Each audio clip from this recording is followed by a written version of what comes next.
On the 14th of August, the Honorable Supreme Court was hearing the AGR dues case. The Honorable Court stated that it wants details of spectrum sharing agreements that have been entered into by all the insolvent telecos.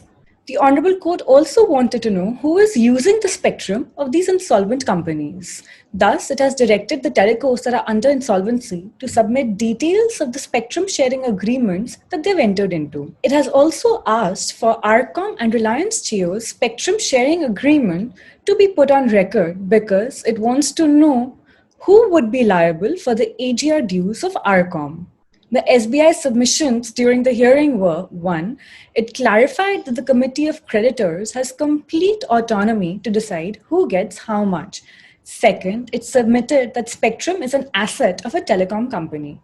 Third, it said that operational creditors like the DoT cannot be paid at par with financial creditors. Vodafone Idea has to pay a little more than 50,000 crore. Airtel's outstanding is almost 26,000 crore, and RCom owes about 31,000 crore.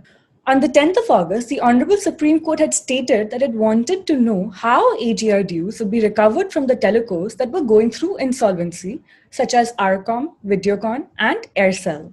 It had asked the government for a plan on how it would recover the dues. It also said that payments over installments of 20 years cannot be allowed without some kind of security.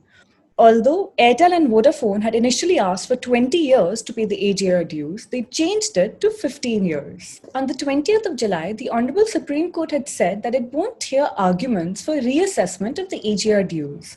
The Supreme Court had reserved its order on the government petition to allow telecom companies to make staggered payments of AGR dues. The Honorable Court had stated that there is no going back on the DoT's demand and it will only consider the timeline now.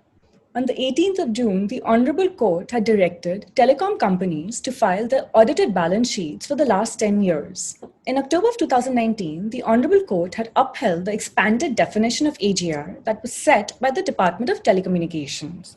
The matter is being heard in the Honorable Court today, that is on the 17th of August.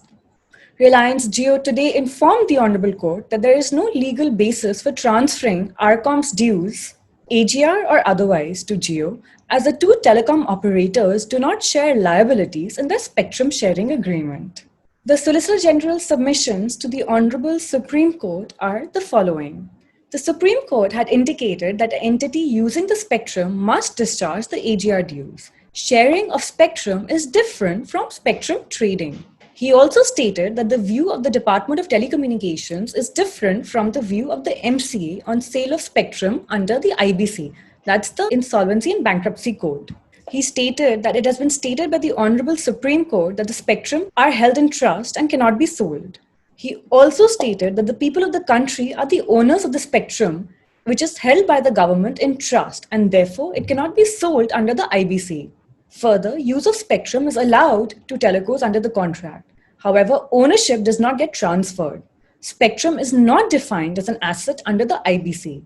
The government continues to hold the spectrum in trust. He further submitted that the government had issued notice in 2019 of March to Reliance Communications, that's RCom, to show cause why spectrum should not be revoked due to non-payment of dues. Further, he submitted that the resolution plan for RCom has not yet been approved.